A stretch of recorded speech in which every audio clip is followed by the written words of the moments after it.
Welcome to the Just Montina channel, where we're having conversations about marriage, men, and mindset.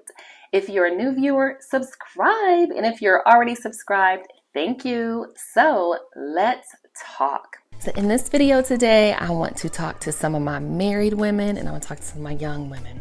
For my married women, you need to stay married. Stay married. You do not want to be back out on the block.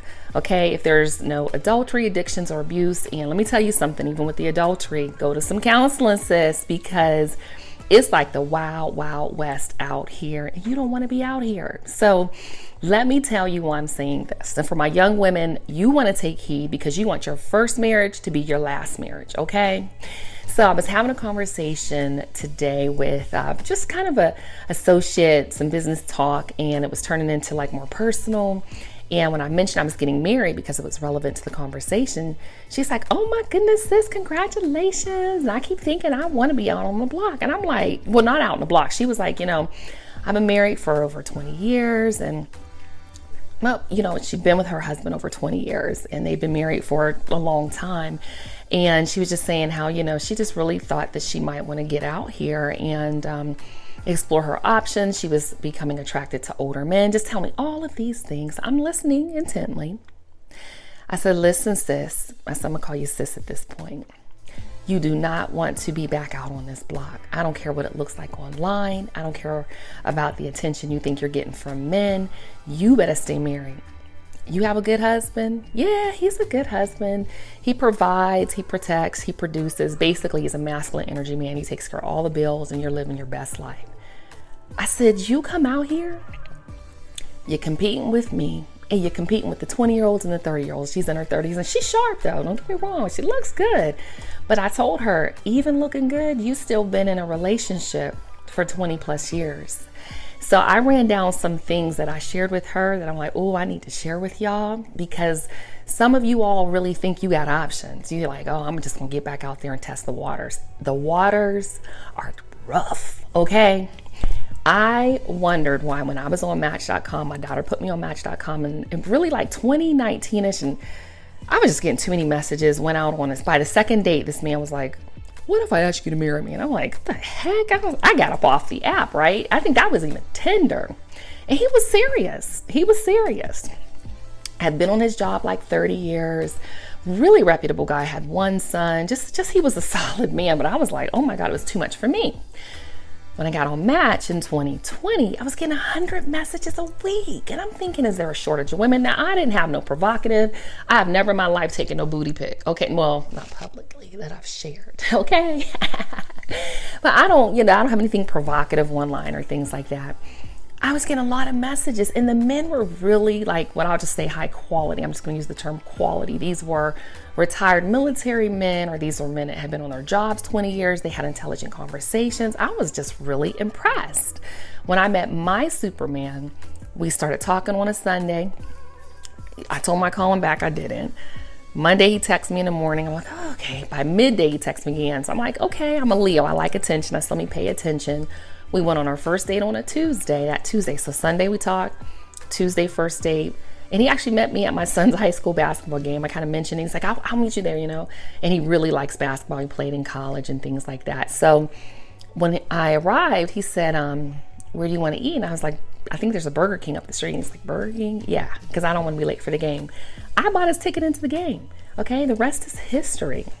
So there were so many messages coming through for me. Let me tell you why you want to stay married, sis. And young woman, let me tell you why you want to get your husband while you're young. You want to attract an amazing man. He may not be around your age, maybe about 5 years, 10 years older. I do hear, our buddy Kevin Samuels, Godfather, talking about, 30, 40-year-old men with these 20-something-year-old women. But I was telling a woman earlier, when I was in my 20s, like 35, 40-year-old men were old. 50? Oh, no way. You was like old, okay? Even though I'm headed that direction now. I'm like, it don't seem so old. But for my young women, you do want to make your first marriage your last marriage. You want to be sweet, kind, feminine, beautiful, inspiring, influential, submissive, cooperative, and all of those amazing things. You want to respect your husband. Many of you all don't have sister friends that are being honest with you in terms of, sis, stay with your husband. Sis, he's a good man. I hear you talking bad about him. He's a good man. And I've done this on several occasions. So let me tell you why you want to stay. Now, this is not all specific to me, but this is generalizations. Because once you get out that first marriage and once you get into a second, third, fourth, whatever marriage, things are a little different. So many of you are like, I don't want to deal with baby mamas. Well, guess what? Because I do teach that men over 40, if they've never been married, they're never going to marry. It's just the likelihood of them marrying is like less than 2%. So many times these men have been in long-term relationships or married. The men, my soon-to-be husband and I both have had, we've been married, okay, multiple times. They have ex-wives. And many times they have ex-wives that they're paying alimony. So you thinking baby mama child support, but alimony might be for life for some of them, okay? And for some of them, because they were married so long, they're paying out off of their retirement. Oh, you ain't think about that one. They have had friends 10, 20, 30, 40, 50 years. So the friends that you're meeting have met, quote unquote, you before. They might not like you. They might have met 10 of you. So you're dealing with trying to get in and assimilate with a whole new set of friends that have been together for 20, 30, 40 years. Think about that. You might be living in the ex's home. Jada Pinkett talked about that. And I guess when Will's first wife was like, you're in the home I picked out. And she's like, it's mine now. You might be sleeping in the ex's bed that ex slept in. How are you going to feel about that? These are things that people aren't telling you. Sis, stay in your marriage, sis, and young woman. Attract a nice man that you respect, that you can grow with. Here's something else. You're not dealing with just their kids that they may have, right? They might have their kids. You might be dealing with the ex's kids too, let me tell you. Because one thing that you may not be thinking about is if they were with that ex while maybe the stepchildren were young, they may consider them their children. And if you have a good man, he probably does. So you're not just dealing with his seed, you're dealing with the ex-wife's seed too. And it's different, okay? What about, you're dealing with adult children, but guess what? You might get to deal with grandchildren that are adults too. See, these are the things they don't talk about. Well, I am not seeing nobody talk about this stuff online because the femininity coaches and teachers that are teaching you about marriage aren't telling you the raw deal things because they haven't been married again, okay? These are things that that's why second, third, fourth, fifth marriages fail is not because of the people. It's the external, extremities, okay? And if something dies on your body, right? Your finger turns blue, what you supposed to do? Cut it off so you can save the arm or save the hand. It's the extremities. What if your soon-to-be spouse, future spouse, what if you're dating someone that has a special needs child or children? Have you thought about that? No. Okay, no. See, when you're in a marriage, you get what you get. You know. There's some things I'm sharing here, y'all. STDs. Oh my goodness, STDs. Okay, you dealing with getting out here, what they say, riding the cock carousel, which I hope, the ones that watch me, y'all, that body count needs to stay low. That's one thing I can say I've done over the years. Like I just haven't, if I'm married, I'm in a relationship, or I'm single. I've never slept around because I'm not letting nobody listen. And it ain't, black women like we're all that. We are, but you know what? I can't even see giving my piece of heaven, my slice of heaven to just anybody, girl. You are precious. Your energy is not for everybody. They might have health issues as you get older. They could have high blood pressure, diabetes. I mean, you don't know. I got a whole piece of paper. Let me tell you what else. They might have credit challenges because if they've been married and divorced, they might have had to file bankrupt. I had to file bankrupt after my first divorce. I had to learn. So they might have credit challenges. So what are you bringing how are you adding value? I don't like this bringing to the table. How do you add value and enhance the peace and the paradise and the joy? How do you make it interesting in the relationship? Have you ever had a conversation with someone and it's not about your kids? So when you actually are going into second, third, fourth, fifth marriages, And I have aunts. I have an aunt that was married 7 times. I have an aunt that's on her 4th husband, which is my uncle. And I mean, it just is what it is. Folks need to stop judging. It's my 3rd marriage. Do you know how to thrive without children in the home, where it's just me and you, right? Y'all just in the house, okay? You're going to have to deal with their siblings, right? So remember, you're talking about somebody now in their 40s, 50s, 60s, beyond. I have an uncle that married in his 80s. He was, my auntie had passed, and he actually had, I think, another good 10 years with his 2nd marriage. You're dealing with adult siblings, okay? Now, I grew up as an only child. I do have a younger sister, but I'm kind of like an only child now. It's just me, okay? But my honey comes with siblings. Now, they are amazing. They treat me just so, oh, they are so sweet. But that's not always the case, okay? And what I told her today, which really made her think, okay, my friend, when I was talking to her, my associate turning into friend, I said, sis, let me tell you something. You've been with the same man over 20 years. I said, do you really want to have sex with someone else, like oral sex? She was like, oh. Okay, I don't care what men, they love it, but women be like, oh. She was like, I said, really think about that. You want to have oral sex with another, you don't know their hygiene. You don't know their smell. You don't know their nuances. You don't know their sexual, their appetite. Okay, because I listened to this one guy on YouTube. I really like his financial stuff, but he gets into these sexual stories. He's lewd.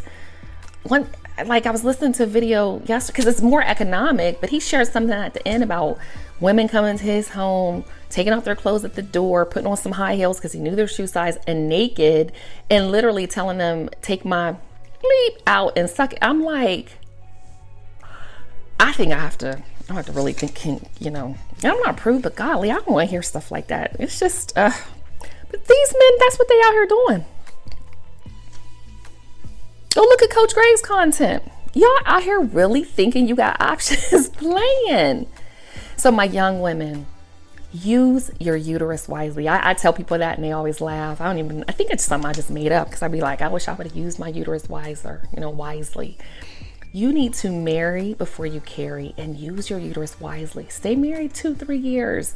Make sure this is someone that you are compatible with, that you get along with. I just heard, I guess there's like a Dr. Johnny or something like that online, part of Dave Ramsey's camp, and people call in about their failing marriages. And I listened to this guy, Coach Greg, that was talking about him, and a man called him, said he had been married 6 years. I'm gonna see if I can find it, link it below. And he was miserable.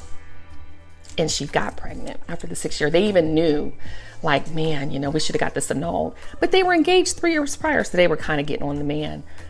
But you having a baby with somebody that you just don't enjoy. So sis, you better rethink, thinking you got options. You don't want to be back out here. You don't want to be on the block. Go lose some weight. Read you some books. Study your man. Listen to these foolish men online. Read the comments, because they're sharing what men want. They are simple. They want peace. They want paradise. They want a beautiful, fit, cooperative, submissive woman. They want us to be kind. They want us to be interesting and mysterious. They don't want you having these girls' nights out either. I'm telling you, it's a lot that I've learned. Listen to Patrice O'Neal. Like, get on the other side. And I know some women are talking about, it shouldn't be all our responsibility. You want what you want, or you want to be back out on the block like these other women. Okay, you can live your best life. Best life being a wife. And what I told the woman I was speaking with, we don't hear enough of that. And she's like, well, I feel like I've surpassed my husband, and I've been in Rolls Royces, and I want success, and I'm getting bored. I said, slow down. Is your husband a provider? She's like, yeah. Like, she was kind of almost offended. Like, yeah. Well, slow down. I had to slow down my business. I did. Y'all go back and look at my older videos. I am in business for real. I run a real business. I have government contracts. I have corporate contracts. I have contracts with the housing authorities. I have clients. I run I've done over 7 figures. And let me tell you something. I am in that upper ones that Kevin talks about. I make over $250,000 a year. I have run a business. I had to slow down my business, because in order to be successful in my relationship, I could not continue on that 12, 14 hour success train for business. And she said, well, how did you slow down? And I sent her some books and things. Some of you all are so success driven, you kind of think you're better than your husband, the one that has been with you and grown with you. Girl, you don't want to be back out on this block. I don't care what they say. It ain't looking good for the home team. So anyways, I'm going to let y'all go. Who is going to be the spark to ignite the conversation? Just wanted to come along and do this really quick. Also, y'all probably looking at my hat. Oh, I hope I messed up with my hair. Oh man, I hope it didn't mess up. Because it's like, who wants to hear messed up audio? Move my little braids back. So a hat really spices up an outfit. I literally have on a nice little cute little dress in the house. I was gonna run some errands, but I don't know if I will. But it just spices it up. So really without it, and hopefully it didn't hit. So this is how I look without it. It's my hair. And this is with it. See, it really spices it up. All right, I'll see you in the next video. Peace, y'all.